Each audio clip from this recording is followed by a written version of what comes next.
আমিরাতের ওপর বেজায় চটেছে তেহরান। ইরানের তেলক্ষেত্রে আমিরাতের মুহুর্মুহু হামলা। এদিকে ট্রাম্পের গলায় ঝুলছে চুক্তির কাঁটা। ইরান পাঠালো বিস্ময়কর প্রস্তাব। জানাবো ঘুরে যাচ্ছে খেলা। তবে কি ইরান ইস্যুতে শিকে চাপ দিতেই চীন যাচ্ছেন ট্রাম্প? এবং সর্বশেষ জানাবো পুতিনের চালে আমেরিকা বেকায়দায়। ইরানের ইউরেনিয়াম কোথায় যাবে, মস্কোয় নাকি আমেরিকায়? দর্শক, শুনছিলেন সংবাদ শিরোনাম, এখন জানিয়ে দিব বিস্তারিত সংবাদ। আমিরাতের ওপর বেজায় চটেছে তেহরান। ইরানের তেলক্ষেত্রে আমিরাতের মুহুর্মুহু হামলা। ইরানে গোপনে হামলা চালিয়েছে আরব আমিরাত। যে আরব আমিরাতকে বিশ্বচিন্ত বিলাসিতা আর স্থিতিশীলতার স্বর্গরাজ্য হিসেবে সেই আমিরাত আজ রণক্ষেত্রের এক আগ্রাসী যোদ্ধা পর্দার আড়ালে গোপন সংঘাত। এবার প্রকাশ্যে প্রতিবেদন বলছে তেহরানের বুক লক্ষ্য করে একের পর এক বিমান হামলা চালিয়েছে আবুধাবি। ঘটনার সুসূত্রপাত পারস্য উপসাগরের লাভান দ্বীপ থেকে দ্য ওয়াল স্ট্রিট জার্নালের চাঞ্চল্যকর দাবি অনুযায়ী আমেরিকার অত্যাধুনিক যুদ্ধ বিমানগুলো ইরান লাবান তেল শোধনাগারে বিধ্বংসী হামলা চালিয়েছে। আগুনে লেলিহান শিখা আকাশ ছুঁয়েছিল, আর সেই সাথে পুড়েছাই হয়ে গেছে ইরানের অর্থনীতির অন্যতম এক মেরুদণ্ড। মাসের পর মাস অচল হয়ে পড়েছে এই শোধনাগারের উৎপাদন। প্রশ্ন উঠছে, ক্ষুদ্র এক রাষ্ট্র হয়ে ইরানের মতো বিশাল শক্তির ওপর হামলার সাহস পেল কোথায়? আমিরাত বিশেষজ্ঞরা বলছেন এটি কেবল সাহস নয়, বরং অত্যাধুনিক প্রযুক্তির আশফ পালন। ফরাসি মিরাজ ফাইটার জেট থেকে শুরু করে চীনা উইংলুম ড্রোন, আবুধাবির সামরিক অস্ত্রাগার এখন বিশ্বের অন্যতম শক্তিশালী। পশ্চিমাদের দেয়া রাডার ফাঁকি দেওয়ার প্রযুক্তি ব্যবহার করেই এই সফল অপারেশন চালিয়েছে তারা। এই আঘাতের পর চুপ করে বসে থাকেনি তেহরান। প্রত্যাঘাত এসেছে ঝড়ের গতিতে। ইরান স্বীকার করেছে যে তাদের শোধনাগারে শত্রু আক্রমণ হয়েছে। এর পাল্টা জবাবে আরব আমিরাত এবং কুয়েত লক্ষ্য করে আছড়ে পড়েছে শত শত ড্রোন ও মিসাইল। এই যুদ্ধের নেপথ্যে তবে ওয়াশিংটনের ইন্ধন রয়েছে। গুঞ্জন শোনা যাচ্ছে প্রেসিডেন্ট ডোনাল্ড ট্রাম্পের ঘোষিত যুদ্ধবিরতির ঠিক আগেই এই হামলা চালানো হয়। হোয়াইট হাউস সরাসরি মুখ না খুললেও পেন্টাগনের নীরবতা অনেক বড় ইঙ্গিত দিচ্ছে। অনেক বিশেষজ্ঞের মতে ইরানের প্রভাব খর্ব করতে আরব মিত্রদের সরাসরি যুদ্ধে নামিয়ে এক নতুন সমীকরণ তৈরি করছে আমেরিকা। যুদ্ধ কেবল আকাশ পথে নয়, শুরু হয়েছে টেবিলে আর নথিপত্রেও। দুবাইয়ে থাকা ইরানি স্কুল, ক্লাব এবং বাণিজ্যিক প্রতিষ্ঠানগুলোকে তালা ঝুলিয়ে দিয়েছে আমিরাত। কড়াকড়ি করা হয়েছে ভিসায়। দীর্ঘদিনের বাণিজ্যিক বন্ধু আজ চরম শত্রুতে পরিণত হয়েছে। ইরানের অর্থনৈতিক লাইফলাইন হিসেবে পরিচিত দুবাইয়ের পথ বন্ধ হওয়ায় তেহরান এখন কার্যত কোণঠাসা। বিশ্লেষকদের মতে এটি কেবল দুটি দেশের যুদ্ধ নয়, বরং পুরো মধ্যপ্রাচ্যের স্থিতিশীলতার কফিনের শেষ পেরেক। দিনা এস ফেন্ডিয়ারির মতো বিশ্লেষকেরা মনে করছেন আমিরাত সরাসরি যুদ্ধপক্ষ হওয়ায় এই অঞ্চলের শান্তি আলোচনার পথ পুরোপুরি রুদ্ধ হয়ে গেল। তেহরান এখন চেষ্টা করবে জিপিএভুক্ত অন্য দেশগুলোর সাথে আমিরাতের ফাটন ধরানোর পর্যটন আর বাণিজ্যের কেন্দ্রবিন্দু। দুবাই আজ ক্ষেপণাস্ত্রের নিশানায় হাজার হাজার মানুষ আতঙ্কে দিন কাটাচ্ছে। একসময় শান্ত উপসাগর কি তবে তৃতীয় বিশ্বযুদ্ধের সলতে পাকিয়ে দিচ্ছে? আবুধাবির এই সরাসরি আঘাত কি ইরান সহজেই ভুলে যাবে, নাকি সামনে থেকে আসছে আরো বড় কোনো প্রলয়?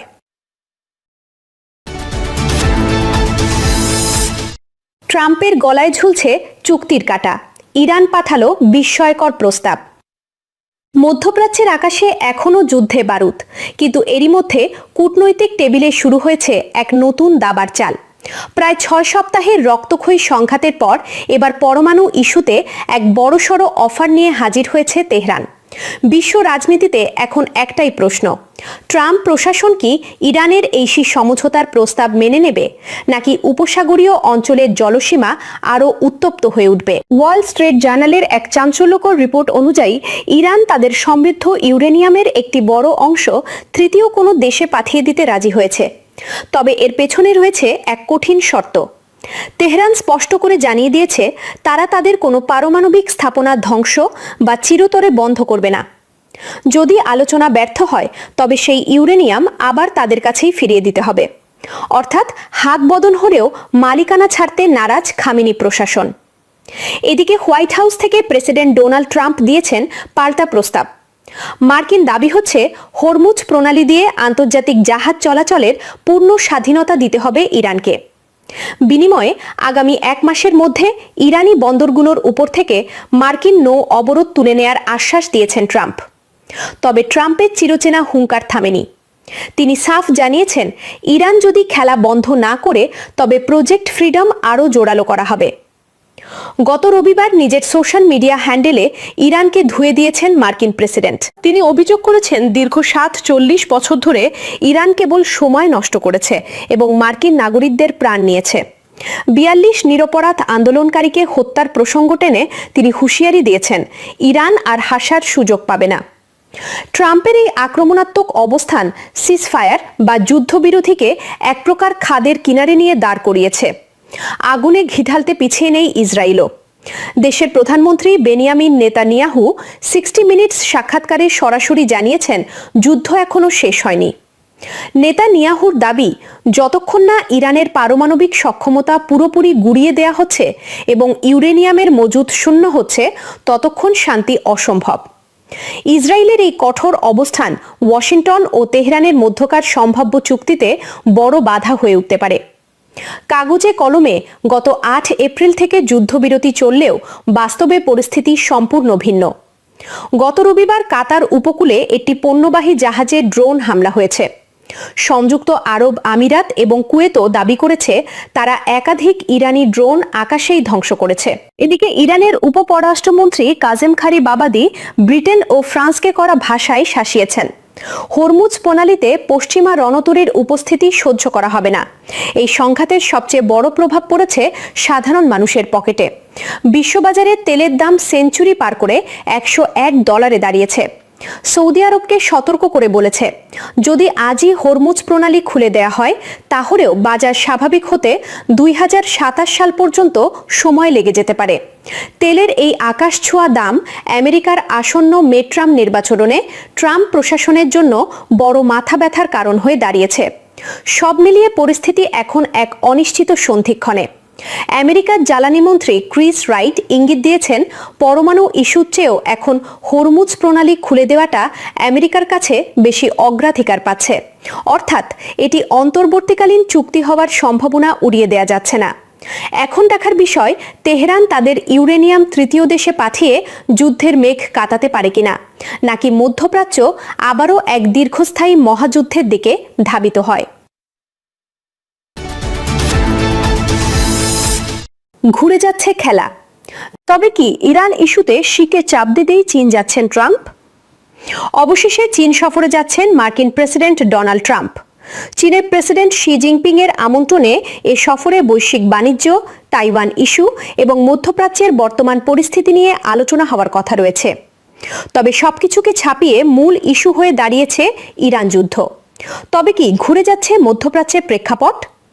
প্রায় 1 দশক পর 3 দিনের রাষ্ট্রীয় সফরে চীন যাচ্ছেন মার্কিন প্রেসিডেন্ট ডোনাল্ড ট্রাম্প। যদিও চলতি বছর মার্চের শেষের দিকে এই সফরটি হবার কথা ছিল, কিন্তু ইরানের বিরুদ্ধে যুক্তরাষ্ট্র ইসরায়েল যুদ্ধ শুরু হওয়ায় তা পিছিয়ে যায়। মধ্যপ্রাচ্যের চলমান সংকটের এই মুহূর্তে সফরটি অত্যন্ত তাৎপর্য বহন করছে। দ্বিপাক্ষিক এই বৈঠকে কৌশলগত ভূরাজনীতি, বৈশ্বিক জ্বালানি বাণিজ্য, তাইওয়ান ইস্যু এবং মধ্যপ্রাচ্যের চলমান জটিলতা নিয়ে আলোচনা হবে বলে আশা করা হচ্ছে। সংবাদ মাধ্যম আল জাজিরার প্রতিবেদনে বলা হয়েছে, হোয়াইট হাউস নিশ্চিত করেছে মার্কিন প্রেসিডেন্ট ডোনাল্ড ট্রাম্প 13 মে সন্ধ্যায় বেইজিং পৌঁছাবেন। 16 মে পর্যন্ত 3 দিনের এই রাষ্ট্রীয় সফরে তিনি চীনের প্রেসিডেন্ট শি জিনপিং এর সঙ্গে ইরান যুদ্ধসহ বিভিন্ন দ্বিপাক্ষিক ও আন্তর্জাতিক ইস্যুতে গুরুত্বপূর্ণ বিষয়ে আলোচনা করবেন।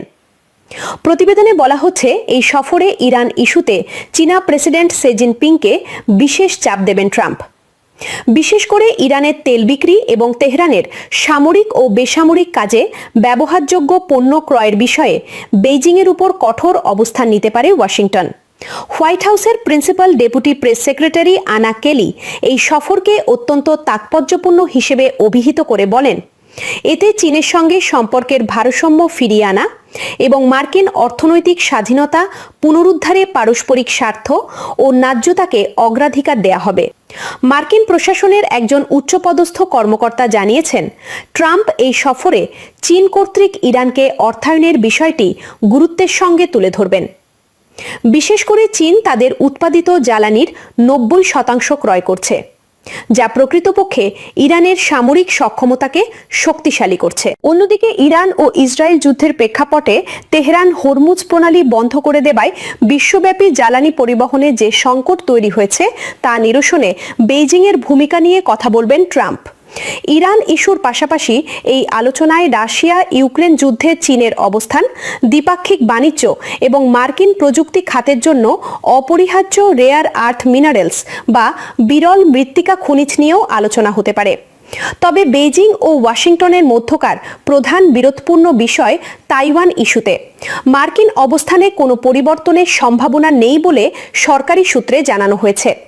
চীন এই সফরকে যুদ্ধের অবসান এবং মধ্যপ্রাচ্যে স্থিতিশীলতা ফেরানোর সুযোগ হিসেবে দেখলেও মার্কিন নিষেধাজ্ঞার বিষয়ে তাদের বিরোধী অবস্থান অনড় থাকবে বলে ধারণা করছেন বিশ্লেষকরা। জানাবো, পুতিনের চালে আমেরিকা বেকায়দায়? ইরানের ইউরেনিয়াম কোথায় যাবে, মস্কোয় নাকি আমেরিকায়? ইরানের সমৃদ্ধ ইউরেনিয়াম নিয়ে বিশ্ব রাজনীতির দাবার ছকে নতুন ঘুঁটি চলল। সেই ঘুঁটি চাললেন স্বয়ং ভ্লাদিমির পুতিন। মস্কোর সংবাদ সম্মেলনে রুশ প্রেসিডেন্ট ঘোষণা দিলেন, ইরানের সমৃদ্ধ ইউরেনিয়ামে পরিবহন ও সংরক্ষণ করতে রাশিয়া প্রস্তুত। কিন্তু তেহরান নীরব। পুতিন মনে করিয়ে দিলেন পুরনো অভিজ্ঞতার কথা। 2015 সালে ঐতিহাসিক পরমাণু চুক্তি জেসিপিও এর অংশ হিসেবে ইরানের সমৃদ্ধ ইউরেনিয়ামের একটি বড় অংশ রাশিয়া স্থানান্তর করা হয়েছিল। সেটা সফলভাবে সম্পন্ন হয়েছিল। মস্কো বলছে সেই পথে আবার হাঁটতে তারা রাজি। প্রস্তাবটা শুনতে মসৃণ, কিন্তু ভেতরে তার জটিলতা অনেক গভীর। পুতিন নিজেই জানালেন, আলোচনা কোথায় এসে থমকে গেছে। যুদ্ধে জড়িত সব পক্ষ প্রাথমিকভাবে একমত হয়েছিল যে ইরানের ইউরেনিয়াম দেশের বাইরে যাবে, কিন্তু তারপর ওয়াশিংটন দাবি তুলল ইউরেনিয়াম যাবে শুধু আমেরিকায়, অন্য কোথাও নয়। সে দাবি শুনে ইরানও কঠোর হয়ে গেল। এখানেই আসল দ্বন্দ্ব। ইরান মাটি থেকে তুলে নিজের হাতে দেয়া এক জিনিস, আর সেটা সরাসরি শত্রুর ঘরে তুলে দেয়া সম্পূর্ণ আলাদা জিনিস। আমেরিকার দাবি ফাঁদ না সমাধান। ওয়াশিংটনের যুক্তি হয়তো এই, ইরানের ইউরেনিয়াম রাশিয়া গেলে নিরাপদ নয়, কারণ মস্কো তেহরানের বন্ধু। সে বন্ধু যে ধরনের বন্ধু যে কোনো সময় সেটা ফিরিয়ে দিতে পারে। তাই আমেরিকার হাতে থাকলেই নিরাপদ। কিন্তু ইরানের দৃষ্টিকোণ থেকে ভাবুন, নিজের পরমাণু কর্মসূচির সবচেয়ে মূল্যবান সম্পদ, যেটি বছরের পর বছর ধরে নিষেধাজ্ঞা সহ্য করে চাপ সামলে প্রযুক্তি উদ্ভাবন করে তৈরি করা হয়েছে, সেটি এমন একটি দেশে পাঠাবে যে দেশ বারবার তাকে আক্রমণের হুমকি দিয়েছে, তার পরমাণু বিজ্ঞানীদের হত্যা করেছে, তার অবকাঠামোতে সাইবার হামলা চালিয়েছে। এটা সমাধান নয়, এটা আত্মসমর্পণ। ইরান তাই কঠোর হয়ে গেছে। পুতিনের প্রস্তাবে কার লাভ? রাশিয়ার এই প্রস্তাব মিশক মানবিক সাহায্যের হাত বাড়ানো নয়, এর পেছনে আছে কৌশলের ঠান্ডা হিসাব। প্রথমত, ইরানের ইউরেনিয়াম মস্কোতে থাকলে রাশিয়া হয়ে ওঠে অপরিহার্য মধ্যস্থতাকারী। যে কোনো ভবিষ্যৎ চুক্তিতে রাশিয়ার ভূমিকা নিশ্চিত। টেবিলে রাশিয়ার আসন পাকা। দ্বিতীয়ত, এই প্রস্তাব দিয়ে পুতিন আমেরিকাকে একটি বার্তা দিচ্ছেন, তুমি যদি ইউরেনিয়াম চাও, আমার মাধ্যমে এসো। ওয়াশিংটনকে মস্কোর দরজায় আসতে বাধ্য করার এটি একটি চতুর কৌশল। তৃতীয়ত, কাস্পিয়ানের গোপন সরবরাহ পথ দিয়ে ড্রোনের যন্ত্রাংশ পাঠানোর পর ইরানের ইউরেনিয়াম গ্রহণের ঘোষণা। এটি রাশিয়া ইরান অক্ষকে আরও দৃশ্যমান করে তুলল। বিশ্বকে বুঝিয়ে দেওয়া হলো, এই জুটি কেবল বাগাড়ম্বর নয়, এটি কার্যকর অংশীদারিত্ব। তেহরান তাৎক্ষণিক কোনো মন্তব্য করেনি। অনেকে এই নীরবতাকে দুর্বলতা মনে করতে পারেন, কিন্তু এটি ইরানের পুরনো কৌশল। হরমুজে যখন আমেরিকান ডেস্ট্রয়ার তাড়া করে, তখন ইরান লাউডস্পিকারে হুঙ্কার দেয়। আবার যখন কূটনৈতিক টেবিলে সুবিধাজনক অবস্থানে থাকার প্রয়োজন, তখন চুপ থাকে। কথার জবাব না দিলে প্রতিপক্ষ অনুমানের মধ্যে ঘুরে। অনিশ্চয়তাই ইরানের কূটনৈতিক অস্ত্র। পুতিনের প্রস্তাব ইরানের জন্য একটি দরজা খুলে দিয়েছে। সে দরজা দিয়ে ইরান ঢুকবে কিনা, কখন ঢুকবে, কি শর্তে ঢুকবে, সেটা তেহরান ঠিক করবে নিজের সময় মতো। ইরানের দুই চালে কাঁপছে পুরো মধ্যপ্রাচ্য। তেলের পাইপলাইনে আগুন, হরমুজে মিসাইল আর আমেরিকার অস্ত্র ভাণ্ডারে টান। ইরান এবার এমন এক দাবার চাল দিয়েছে যা একসঙ্গে কাঁপিয়ে দিয়েছে বিশ্ব অর্থনীতি, আঞ্চলিক রাজনীতি আর আমেরিকার সামরিক অহংকার। যুদ্ধবিরতির 1 মাসও পার হয়নি, কিন্তু ইরান অপেক্ষা করেনি। 4 মে সরাসরি আঘাত করল সংযুক্ত আরব আমিরাতের বুকে। প্রশ্ন হলো, এত দেশ থাকতে আমিরাত কেন? সিএনএন এর বিশ্লেষণ বলছে এর পেছনে আছে দুটি সুনির্দিষ্ট কারণ, এবং দুটোই ইরানের জন্য অস্তিত্বের প্রশ্ন। প্রথম চাপ, তেলের রাজত্বে আঘাত। হরমুজ প্রণালী বন্ধ থাকলে সৌদি আরব, ইরাক, কুয়েত সবাই আটকে যায়, তেল বের করতে পারে না। বিশ্ববাজারে দাম আকাশছোঁয়া। কিন্তু আমিরাত, তারা বসে হাসছিল, কারণ ফুজাইরা পাইপলাইন। এই বিশেষ পাইপলাইনটি হরমুজ প্রণালীকে পুরোপুরি এড়িয়ে সরাসরি ওমান উপসাগরে গিয়ে মিশেছে। মানে হরমুজ বন্ধ থাকলেও আমিরাত অনায়াসে তেল বিক্রি করতে পারে। পুরো অঞ্চল যখন জ্বালানি সংকটে ছটফট করছে, তখন আমিরাত একা বিশ্ববাজারে তেল সরবরাহ করে যাচ্ছে স্বাভাবিকভাবে। ইরানের চোখে এটা সহ্য করার মতো নয়, তাই হামলা লক্ষ্য করা হলো সেই পাইপলাইনকে। ইরানের বার্তা স্পষ্ট, হরমুজ আমরা বন্ধ করলে পুরো অঞ্চল বন্ধ। ফুজাইরা দিয়ে পালানোর রাস্তাও আর খোলা থাকবে না। শুধু তাই নয়, হামলার ঠিক আগে ইরানের রিভলিউশনারি গার্ড একটি মানচিত্র প্রকাশ করে, যেখানে ফুজাইরাকে তাদের নিয়ন্ত্রিত অঞ্চলের অংশ হিসেবে দেখানো হয়। এটা কোনো ভুল নয়, এটা ইচ্ছাকৃত বার্তা। এই ভূমি আমাদের নজরে আছে। দ্বিতীয় চাল, ইসরায়েলের বন্দুকের শাস্তি। ইরানের দ্বিতীয় রাগের কারণ আরও গভীর। সাম্প্রতিক যুদ্ধে আমিরাত আর ইসরায়েলের সম্পর্ক এমন এক জায়গায় পৌঁছেছে যা এর আগে কখনো দেখা যায়নি। গোয়েন্দা তথ্য বলছে, ইসরায়েল প্রথমবারের মতো কোনো আরব দেশে নিজেদের ক্ষেপণাস্ত্র প্রতিরক্ষা ব্যবস্থা এবং সেনা মোতায়েন করেছে। সেই দেশটি আমিরাত। আব্রাহাম একনের পর থেকে দুই দেশের সম্পর্ক ঘনিষ্ঠ হচ্ছিল, কিন্তু যুদ্ধের মধ্যে সেই সম্পর্ক রূপান্তরিত হয়েছে সামরিক জোটে। ইরানের কাছে এটা সরাসরি। নিজেদের দোরগোড়ায় ইসরায়েলের সেনা, এটা মেনে নেয়ার প্রশ্নই নেই। তাই হামলার পরপরই তাসনিম নিউজে ইরানের সামরিক কর্মকর্তা ঘোষণা করলেন, আমিরাত যদি ইসরায়েলের ভুটি হিসেবে ব্যবহৃত হয়, তাহলে এমন শিক্ষা দেয়া হবে যা তারা কখনো ভুলবেন না। কাচের ঘরে বসে আছো, একটি সুবিধাও নিরাপদ থাকবে না। হরমুজে আমেরিকাকেও সরাসরি চ্যালেঞ্জ। 4 মে আরও একটি কারণে ঐতিহাসিক। ঠিক সেই দিন আমেরিকা ঘোষণা দিল, বাণিজ্যিক জাহাজ পাহারা দিয়ে হরমুজ পার করানো হবে। নাম দিল প্রজেক্ট ফ্রিডম। ইরান অপেক্ষা করল না 1 মিনিটও। সেই দিনই ছুড়ল 15টি মিসাইল, 4টি ড্রোন। সরাসরি আমেরিকান যুদ্ধজাহাজ লক্ষ্য করেও ছোড়া হলো মিসাইল। আমিরাত উপকূলের কাছে দুটো কার্গো জাহাজে আগুন ধরে গেল। দক্ষিণ কোরিয়াও জানালো তাদের একটি জাহাজও আক্রান্ত হয়েছে হরমুজে। তেহরান বলল, এটা আগ্রাসন নয়, এটা জবাব। আমেরিকা জোর করে হরমুজে ঢুকতে চেয়েছে, পরিণাম ভোগ করছে। ইউরোপের বুকে আমেরিকার ঘর ভাঙতে চাইছেন ট্রাম্প, কিন্তু পারবেন কি? ইরান যুদ্ধে ইউরোপীয় মিত্ররা পাশে না দাঁড়া নয়। ডোনাল্ড ট্রাম্প এখন ঘর ভাঙার হুমকি দিচ্ছেন। জার্মানি, ইতালি, স্পেন একে একে সব দেশ থেকে মার্কিন সেনা সরিয়ে নেয়ার কথা বলছেন তিনি, কিন্তু বলা আর করা যায়। আর কথা নয়, সেটা ট্রাম্প নিজেও জানেন। শুরুটা হয়েছিল জার্মান চ্যান্সেলর ফ্রিডরিখ ম্যাটসের একটি মন্তব্য থেকে। তিনি সরাসরি বলে দিলেন, ইরান যুদ্ধে আমেরিকা অপমানিত হচ্ছে এবং ট্রাম্প প্রশাসনের কাছে কোনো যৌক্তিক কৌশল নেই। কথাটা সত্যি হোক বা না হোক, ট্রাম্পের গায়ে লেগেছে। রাগে হুঁশে উঠে তিনি ট্রুথ সোশ্যালে মেসকে কটাক্ষ করলেন, আর সঙ্গে ঘোষণা দিলেন জার্মানি থেকে 5000 সেনা ফিরিয়ে আনা হবে। শুধু জার্মানি নয়, ইতালির প্রধানমন্ত্রী জর্জিয়া মেলন, যাকে ট্রাম্প একদিন প্রিয় বন্ধু বলতেন, তিনিও ইরান যুদ্ধের সমালোচনা করায় ট্রাম্পের রোষের মুখে পড়েছেন। ব্রিটিশ প্রধানমন্ত্রী স্টারমার্ককে উইনস্টন চার্চিল নন বলে খোঁচা দিতে ছাড়েননি তিনি। স্পেন প্রসঙ্গে ট্রাম্পের মন্তব্য আরও।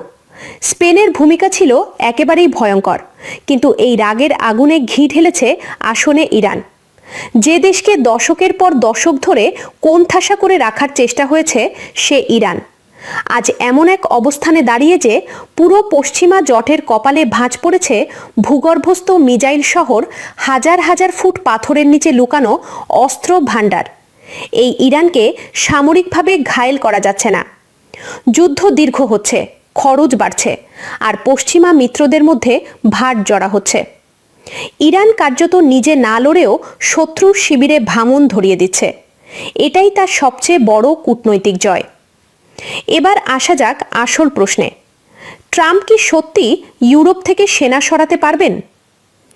ইরান তার পারমাণবিক কর্মসূচি নিয়ে অবশ্য বরাবরই বলে এসেছে এটি শান্তিপূর্ণ উদ্দেশ্যে, কিন্তু 60% মাত্রায় সমৃদ্ধ ইউরেনিয়ামের মজুদ এবং তার থেকে 11টি পারমাণবিক বোমা তৈরির সক্ষমতার হিসাব। এটি পশ্চিমা মহলে সত্যিকারের উদ্বেগের কারণ। তেহরান বলছে এটা আত্মরক্ষার অধিকার, ওয়াশিংটন বলছে এটা হুমকি। দুই পক্ষের এই টানাটানিতে মধ্যপ্রাচ্য আজ বারুদের স্তূপের উপর বসে আছে। আকাশে হারল আমেরিকা। তেহরানের আকাশে তখন বোমার ধোঁয়া, কিন্তু সেই ধোঁয়া শুধু একটি যুদ্ধের নয়, একটি যুগের। ইরান যুদ্ধ শুরু হয়েছিল মাটিতে, শেষ হলো আকাশে। সিএনএন একাধিক মার্কিন কর্মকর্তার বরাত দিয়ে জানিয়েছে আমেরিকা এখন যা জানছে মোস্তফা সম্পর্কে তার পুরোটাই পরোক্ষ। যারা তার সঙ্গে দেখা করছেন তাদের কথা থেকে, যারা বার্তা বহন করছেন তাদের মুখ থেকে। এখানেই আরেকটা ভয় ঢুকে গেছে ওয়াশিংটনের মাথায়। কিছু গোয়েন্দা বিশ্লেষক সন্দেহ করছেন ইরানের ভেতরে কেউ কেউ হয়তো মোস্তফার নাম ভাঙিয়ে নিজের এজেন্ডা চালাচ্ছে। মোস্তাবার কর্তৃত্বের আড়ালে আসলে কার হাত? এই প্রশ্নের উত্তর এখনও অজানা। ইরানের সংসদ ঘোষণা দিয়েছে যুক্তরাষ্ট্রের সঙ্গে সব কূটনৈতিক সিদ্ধান্তের চাবিকাঠি এখন একজনের হাতে। মোস্তফা খানের যুদ্ধ করবেন কি সন্ধি করবেন, পারমাণবিক আলোচনায় যাবেন কি যাবেন না, সব এক মানুষের কলমের ডগায়। জাতীয় নিরাপত্তা কমিটির এক সদস্য সাফ বলে দিলেন সর্বোচ্চ নেতার রায়ই চূড়ান্ত। আইনসভা এবং নির্বাহী বিভাগ সম্পূর্ণভাবে তার বিচারের উপর ন্যস্ত। এ বিষয়ে কোনো মতভেদ নেই। এই কেন্দ্রীভূত ক্ষমতা ইরানের জন্য দুধারী তলোয়ার। একদিকে বাইরের জগতে একটা সুসংগত অবিভক্ত মুখ উপস্থাপন করা যাচ্ছে। ট্রাম্প প্রশাসনকে বিভ্রান্ত করার কোনো সুযোগ নেই, কোনো মধ্যপন্থী কণ্ঠস্বর নেই যাকে টেনে আলাদা করা যাবে, কোনো ব্যাক চ্যানেল নেই যেখানে আলাদা কথা বলা যাবে। এদিকে মোস্তাফার পক্ষ থেকে বিবৃতি এলো পারমাণবিক কর্মসূচি থেকে এক চুলও সরবেন না, ক্ষেপণাস্ত্র ছাড়বেন না। হরমুজ প্রণালীতে আমেরিকানদের একমাত্র জায়গা পারস্য উপসাগরের তলদেশে। এটা পরাজিতের ভাষা নয়। ইরানের প্রেসিডেন্ট মাসুদ পেজিশকিয়ান জানালেন তিনি সম্প্রতি মোস্তাবার সঙ্গে দেখা করেছে। কখন সেটা বললেন না, কিন্তু বললেন যে আমাকে সবচেয়ে বেশি আকর্ষণ করেছে তা হলো তার দূরদর্শিতা এবং বিনম্র আন্তরিক দৃষ্টিভঙ্গি। আর মোস্তাবার মুখপাত্র ভিড়ের সামনে দাঁড়িয়ে বললেন শত্রু গুজব ছড়াচ্ছে, তাকে দেখতে চাইছে, খুঁজে বের করতে চাইছে, কিন্তু ধৈর্য ধরুন, সময় হলে তিনি নিজেই কথা বলবেন। দর্শক, এই ছিল আমাদের হাতে পাওয়া সর্বশেষ সংবাদ। পরবর্তী সংবাদ দেখার আমন্ত্রণ জানিয়ে এখানেই বিদায় নিচ্ছি। সবাই ভালো থাকবেন, সুস্থ থাকবেন। আল্লাহ হাফেজ।